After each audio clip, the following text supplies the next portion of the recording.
D'accord. La Côte d'Ivoire est un pays de paix, de réconciliation et puis de pardon. On a reçu le député Sagna, qui était pour une raison précise à Abidjan. On a appris que vous avez reçu et logé la délégation sénégalaise. Et on a vu des images sur les réseaux sociaux avec une belle prise, avec le député Sagna. Alors, à quelle occasion? Comment ça s'est préparé? En fait, je pense que c'est dans le cadre des réunions délocalisées du Parlement de la CEDEAO. Il faut dire qu'au niveau du Parlement, nous avons plusieurs rencontres. Nous avons les sessions ordinaires à Abuja. Nous avons 2 sessions extraordinaires que nous organisons dans les pays, des différents pays membres.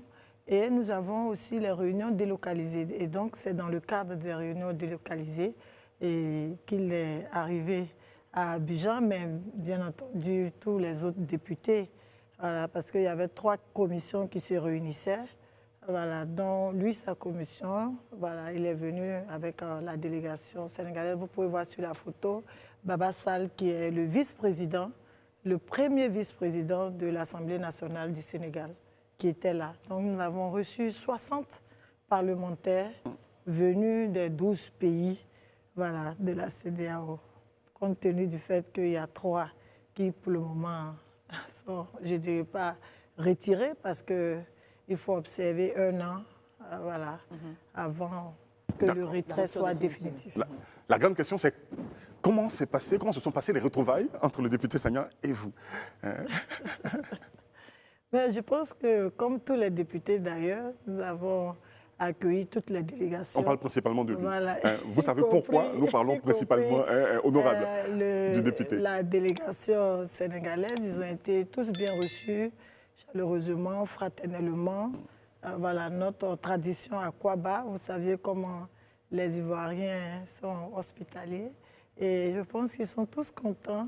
J'ai vu avant son arrivée sur sa page qu'il se méfiait, voilà, qu'il se méfierait des Ivoiriens, la nourriture, même à boire, il ne saurait pas comment s'y prendre. Mais je l'ai aidé parce que j'étais avec lui et je lui ai dit que bon, je mange avec toi pour que tu sois vraiment à l'aise et que tu saches que non, en Côte d'Ivoire, nous savons dépasser les choses. La meilleure nourriture au monde, quand même.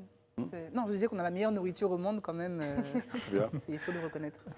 Mais il a dit quand le président du Parlement, de l'Assemblée nationale nous a reçus, il a dit qu'il est très content et il réalise combien les Ivoiriens sont dignes. Il comprend maintenant parce que c'est la 3e fois qu'il vient en Côte d'Ivoire, mais les autres fois c'était un peu rapide, mais cette fois, il a réalisé, il a été émerveillé du niveau de développement voilà, infrastructurel de notre pays et il comprend pourquoi nous sommes si fiers et nous sommes si dignes. Voilà, je pense que ça, c'est l'essentiel et c'est ce qui devait passer. Voilà. Et c'est bien passé? Ouais, et c'est bien passé, c'est de ça qu'il s'agit. D'accord. Vous savez ce que c'est que les bérets en Côte d'Ivoire? On ne peut pas laisser haut. On ne peut pas laisser. Il y a un antécédent, donc...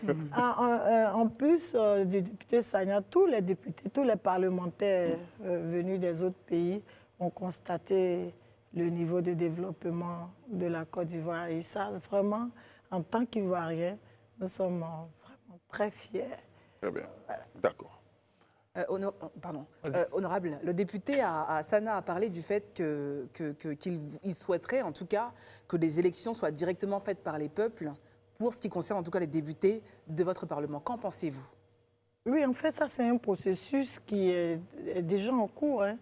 Depuis la législature passée... Vous êtes pour? Oui, bien entendu. Oui. Depuis la législature passée, nous avons engagé le processus de l'élection des députés représentant la communauté. À partir de quand? Et ça, c'est un lobbying et c'est un processus en cours. Et comme je disais la dernière fois, c'est toujours les chefs d'État qui décideront, voilà, de ce fait-là, qu'ils acceptent que nous puissions être élus au suffrage universel direct. D'accord.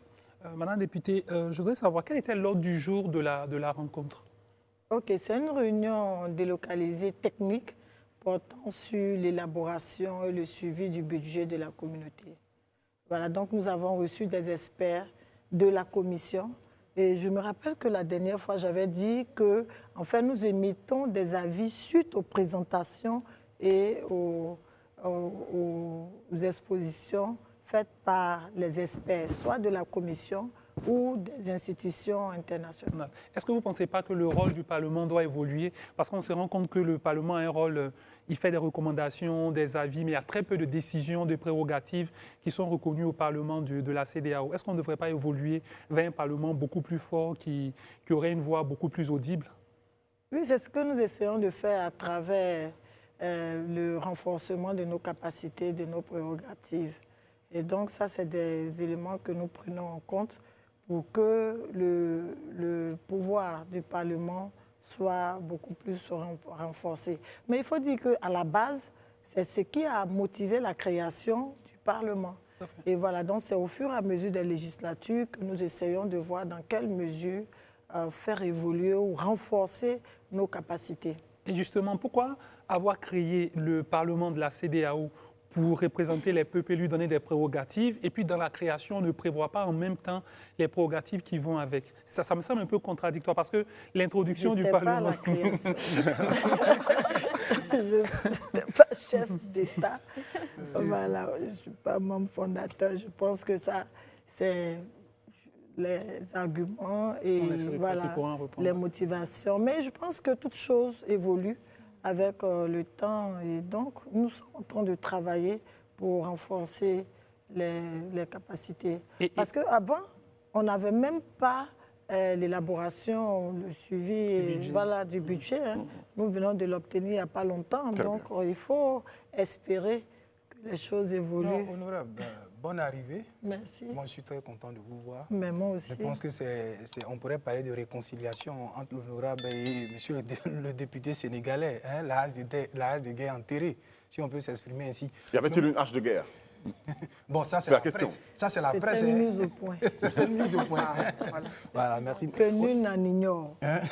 C'est clair. Honorable, moi, ce que je voudrais savoir, est-ce qu'au niveau des réformes, déjà, ce que vous envisagez faire, et comme vous êtes une ancienne aujourd'hui du Parlement africain, de toutes les recommandations que vous avez eu à faire, est-ce qu'il y a eu des recommandations qui ont été effectuées au niveau des gouvernants? Oui, bien entendu. On peut en Parce citer que souvent, je disais qu'il y a souvent des difficultés dans la libre circulation des personnes et des biens dans les pays membres. Il ne faut pas croire. Aujourd'hui, nous avons même sur la table les difficultés entre le Niger et le Bénin. Voilà. Et il y avait, il y a quelques années aussi, entre le Nigeria et le Bénin.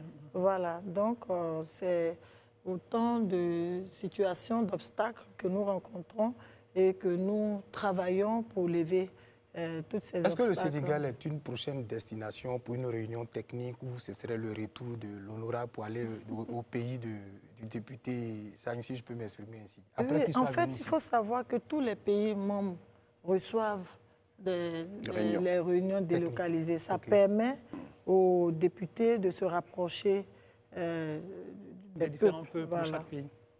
Et avant de venir ici, on était à Accra. Voilà, au Ghana, à Winneba. Et voilà, ils ont choisi de nous recevoir dans une ville à l'intérieur du Ghana.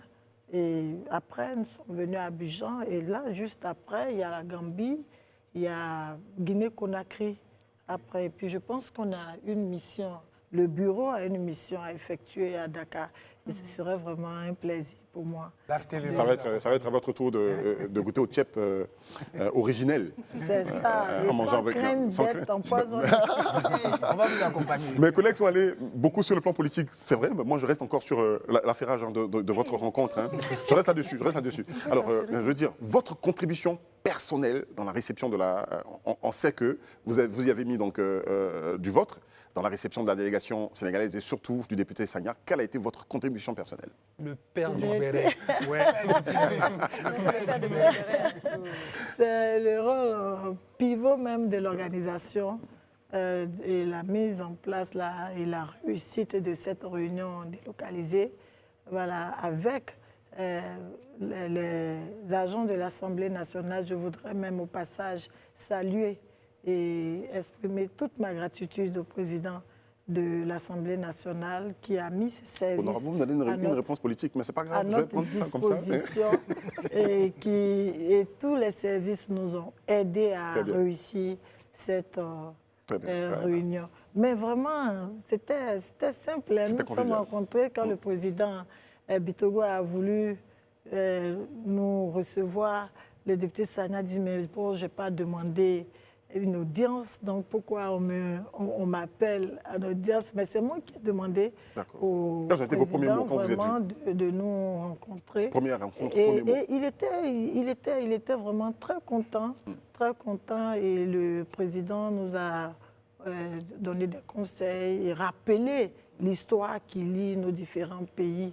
Et c'est pourquoi nous devons vraiment mener nos relations de manière fraternelle et dans le respect mutuel. D'accord. Il faut bien que je le rappelle, hein, donc, par contrainte de temps, donc, pour le député Sagna, on n'a pas pu l'avoir sur le plateau. Ça aurait été bien de l'avoir aussi. Il est parti hier. Il est reparti hier donc, parce que nous avons fini la réunion. Mais j'ai vu tous les journalistes se ruer. Mais vous êtes affairés. C'est le métier qui demande ça. c'est le métier qui demande ça. On veut savoir. Mais bon, Chercher, creuser. c'est ça. Mais en même temps, nous sentons que l'honorable contourne un peu nos questions. C'est pas grave. On sait que... oui, Non, je veux dire, c'était très bien et je pense que c'est vraiment passé. Hein. C'est vraiment passé. On l'a reçu dans une ambiance vraiment très fraternelle. Très bien. Voilà, mais l'essentiel, c'est qu'il a compris vraiment qu'il peut parler, mais qu'il tienne compte un peu de la forme, comme je le disais tantôt, avec respect et courtoisie. Honorable, moi j'aimerais vraiment comprendre le poids du Parlement de la CEDEAO quand il s'agit justement des investissements qui sont engagés dans la sous-région. Jusqu'à quel niveau part son contrôle? Jusqu'à quel niveau part le contrôle du Parlement de la CEDEAO? Voilà, comme je le disais tantôt, nous, on contrôle, on élabore le budget. Bon, en fait, c'est la commission et ses experts qui élaborent, ils viennent nous présenter, nous donnons notre avis sur l'élaboration et nous suivons aussi le budget dans son exécution. Voilà, donc l'exécution peut aussi s'étendre sur des investissements et nous allons souvent faire des visites pour voir dans les différents pays comment les investissements sont réalisés. Alors le Parlement a un pouvoir de validation ou d'invalidation du budget, c'est ça? Ce n'est pas juste regarder ou faire des recommandations. Non, on n'a pas ce pouvoir. On émet des recommandations et des avis. Mais pourtant, je veux dire, les avis peuvent être aussi bien argumentés, bien soutenus. Hein. Et ça peut bloquer l'exécution, mais on ne peut pas empêcher, en fait. Bien sûr. Voilà, mais on relève les problèmes et tout ce qui ne vont pas dans le budget. D'accord. Madame la députée, aujourd'hui, la CEDEAO vraiment a un carrefour de critiques, surtout avec la sortie des pays de l'AES. Quel commentaire vous faites de la CEDEAO aujourd'hui? Certains estiment qu'il faut qu'elle soit réformée, qu'elle ne correspond plus aux attentes d'aujourd'hui. Il y a beaucoup de critiques qui sont faites à l'égard de la CEDEAO. Comment vous les entendez? Qu'est-ce que vous en pensez? Je pense que toute chose s'expose à des critiques, mais pour moi, dans la sous-région, il n'y a pas meilleure organisation communautaire que la CEDEAO. Oui, dans le cadre de la libre circulation des biens et des personnes, parce qu'il ne faut pas oublier que c'est ça le fondement réel de la création de la CEDEAO. Et ça a été réussi dans la communauté en Afrique de l'Ouest. Voilà, on peut aller dans tous les pays sans visa, voilà, juste avec une pièce d'identité, même le passeport. On a la pièce d'identité de la CEDEAO, on a le passeport de la CEDEAO, mais c'est ce qui n'est pas pareil pour les autres organisations communautaires en Afrique du Sud, comme en Afrique de l'Est ou l'Afrique centrale. Donc la CEDEAO est la meilleure organisation, pour ma part, communautaire dans la région. Honorable, encore une fois, merci d'être venu sur notre plateau et merci d'avoir accepté donc, de répondre à toutes ces questions. Mais pourquoi toujours ça finit vite?